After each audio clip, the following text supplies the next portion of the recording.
Hi സുഹൃത്തുക്കളെ, അസ്സലാമു അലൈക്കും. അഫ്സൽ ബാബു ആണ്, Al Noor travels, Jeddah. Jeddah airport വഴി യാത്ര ചെയ്യുന്ന പല യാത്രക്കാരും ചോദിക്കുന്ന ഒരു ചോദ്യമാണ്, ജിദ്ദ എയർപോർട്ടിൽ ഹജ്ജ് ടെർമിനൽ എവിടെയാണ്, അങ്ങോട്ട് എങ്ങനെയാണ് പോവുക എന്നുള്ളത്. അതിനെ ചെറിയൊരു ബ്രീഫ് ഞാനിവിടെ കാണിച്ചു തരാം, ഒരു മാപ്പ്.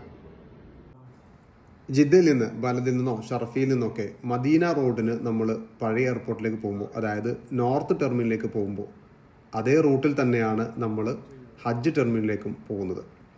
ഈ ഒരു വീഡിയോ എത്രത്തോളം വ്യക്തമാണെന്ന് അറിഞ്ഞൂടാ, ലൈൻസൊക്കെ എത്രത്തോളം ക്ലിയർ ആണ് എന്നുള്ളത് അറിഞ്ഞൂടാ. ഏതാണ്ട് ഇവിടെ വെച്ചിട്ടാണ് നമ്മൾ മദീന റോഡിൽ നിന്ന് പഴയ എയർപോർട്ടിലേക്ക് എക്സിറ്റ് അടിക്കുന്നത്. ഇവിടെയാണ് നമ്മൾ കയറേണ്ടത്. അത് മിക്കവാറും എല്ലാവർക്കും അറിയുന്ന റൂട്ടാണ്.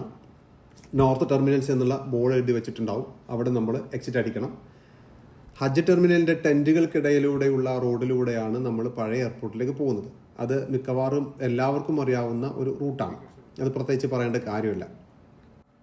മദീന റോഡിലൂടെ നമ്മൾ ഹജ്ജ് ടെർമിനലിലേക്ക് പോകുമ്പോൾ പഴയ എയർപോർട്ട്, അതായത് നോർത്ത് ടെർമിനലിലേക്കുള്ള എക്സിറ്റ് വരെ നമ്മൾ ഒരേ റൂട്ടാണ്, ഒരു മാറ്റമല്ല. അതായത് എല്ലാവർക്കും അറിയുന്ന നോർത്ത് ടെർമിനലിൽ ആ ഒരു എക്സിറ്റ് എത്തുമ്പോൾ നമ്മൾ അവിടെ ഇറങ്ങേണ്ടതില്ല, ആ എക്സിറ്റിൽ നമ്മൾ ഇറങ്ങേണ്ടതില്ല. കുറച്ചുകൂടെ മുന്നോട്ട് നമ്മൾ യാത്ര ചെയ്യുക, കുറച്ചുകൂടെ മുന്നോട്ട് ഡ്രൈവ് ചെയ്ത് കഴിഞ്ഞാൽ നെക്സ്റ്റ് എക്സിറ്റ് എന്ന് പറയുന്നത് ഹജ്ജ് ടെർമിനലിലേക്കുള്ള എക്സിറ്റാണ്. അവിടെ ബോർഡുകളൊക്കെ എഴുതി വെച്ചിട്ടുണ്ടാവും, ഹജ്ജ് ടെർമിനൽസ് എന്ന് എഴുതി വെച്ചിട്ടുണ്ടാവും. ഇവിടെയാണ് നമ്മൾ എക്സിറ്റ് അടിക്കേണ്ടത്.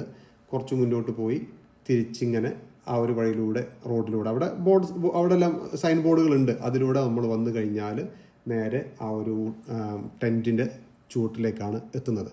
ഇവിടെയാണ് ആകാശ, നമ്മുടെ നാട്ടിലേക്കുള്ള ആകാശ, അതുപോലെ പാകിസ്ഥാൻ്റെ മിക്കവാറും എല്ലാ എയർലൈനുകളും, അതുപോലെ വിമാൻ ബംഗ്ലാദേശ് എല്ലാം വരുന്നത് ഇവിടെയാണ്. പല ആളുകൾക്കും ഉപകാരപ്പെടുന്ന ഒരു റൂട്ടാണ്. ശ്രദ്ധിക്കേണ്ടത് ഇത്രയേ ഉള്ളൂ, പഴയ എയർപോർട്ട്, അതായത് നോർത്ത് ടെർമിനലിലേക്കുള്ള എക്സിറ്റ് കയറാതെ കുറച്ചുകൂടെ മുന്നോട്ട് മദീന റോഡിന് തന്നെ പോയി കഴിഞ്ഞാൽ അവിടെ നെക്സ്റ്റ് എക്സിറ്റ് വരുന്നത് ഹജ്ജ് ടെർമിനലിലേക്കുള്ള എക്സിറ്റാണ്. അവിടെ കയറി കഴിഞ്ഞാൽ സിമ്പിളായിട്ട് നമുക്ക് ഇതിന് ചൂട്ടിലെത്താൻ പറ്റും. അപ്പോൾ വീഡിയോ ഉപകാരപ്രദമായെങ്കിൽ, ആർക്കെങ്കിലും ഉപകാരപ്പെട്ടാൽ പ്രാർത്ഥനകളിൽ പറ്റുകയാണെങ്കിൽ ഓർക്കുക, പ്രാർത്ഥിക്കുക. അസ്സലാമു അലൈക്കും.